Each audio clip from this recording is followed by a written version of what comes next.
Hi guys, welcome to my channel. Thank you so much for joining me on today's video. This channel is Scentolutions_me. We talk about Middle Eastern perfumes on here. So if you're new, welcome on board. Guys, today we're talking about Jazaab. Jazaab is from the house of Ard Al Zaafaran. And yeah, let's get right into it. So I'll just show you the pack. This is what the pack looks like. It was going to take up too much space, and that is why I didn't put it on the table. This is what the bottle looks like. This is such a pretty bottle. Okay, Middle Eastern houses will give you a show. I'm not going to stop saying that. This is a pretty bottle. I think it looks very intricate, very ornate, and I love it. It's so beautiful on my vanity. Now, what does this perfume have in terms of notes? Thankfully, it came with this so I can see what the notes are.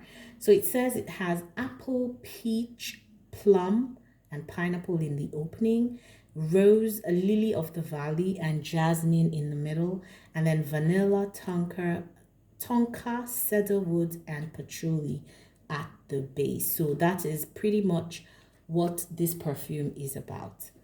Now, let me just say that if you know Nuit Tresor in terms of mainstream designer perfumes from the house of Lancome, that is exactly what this perfume mirrors. Okay, so this is pretty much La Nuit Tresor but this one interprets it a bit differently, which is what most of the Middle Eastern houses do. This takes La Nuit Tresor and dilutes it. Okay, so you get La Nuit when you spray this, you get that intense feeling, you get all those opening notes of, I don't even get all these apple, peach, all of that. I get florals, I get the jasmine. Once I spray this, I'm getting the jasmine and a hint of rose, but it's sweet. So I guess that's where the apple, peach, plum, pineapple come in. But I'm just saying that I don't get them as individual notes. They just work together to add sweetness to this perfume. Okay, pretty linear in terms of how it develops, in my own opinion though, but because when I spray it, it's pretty much the same scent I get for a very long time. Maybe towards the far dry down, I start to get the woods and slight hints of the patchouli, but the opening scent kind of takes me for at least an hour or two, before it gets to the far dry down.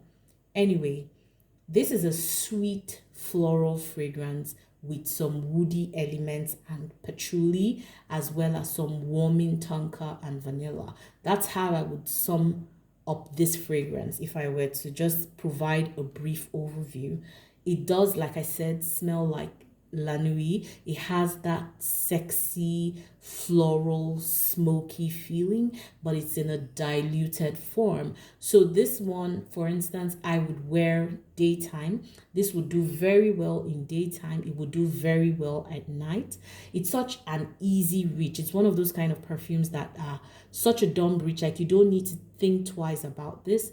This will give you, let's say, about, well, on my skin, it does about 3 hours on skin and about 6 hours on clothes. So I mean, it does try in terms of longevity. In terms of projection, in terms of sillage, I would say that this one gives me about arm's length projection. The same kind of projection with La Nuit, I believe, but because it's a bit lighter, it's not as intense, it's not as strong. So it gives me arm's length projection. It does fill up the room, but after a while, after about the first hour or so, it becomes a skin, not the skin scent per se. You still feel it, but it's a bit softer on the skin. Anyway, so that's pretty much it with this perfume. It's called Jazaab, like I said. I think that if you don't want to spend La Nuit Tresor money, this will do. This, remember that there's also one from the house of, I'm not sure if it's Afnan or Armaf. I have to confirm that. That is called Modest Dough. Modest Doe is also mirroring La Nuit Tresor, and I feel like it does a good job of it as well. Modest, for these Middle Eastern fragrances that mirror La Nuit, they have, I don't know whether to call it a synthetic component. There's something about them that doesn't quite take them into the organicness of La Nuit Tresor, right? La Nuit Tresor kind of feels a bit more organic. These ones feel like there is something that has been used, a synthetic factor that has been used to maybe prolong longevity or something. And it feels very, would I say resinous? In my opinion, I'm not sure what it is. I'm yet to really understand it in detail, but there's that slight synthetic quality. But I feel like if you just want to know what La Nuit smells like, and if you want a dumb reach, a very easy reach type of perfume that will smell nice and, you know, give you the confidence you need, this is your jam. So that's it. Thank you very much for watching. If you know this perfume and you've used it, please let me know what you think in the comments and just engage. If you like this content, please subscribe. Until I see you again on another video, enjoy the rest of your day or night. Bye, guys.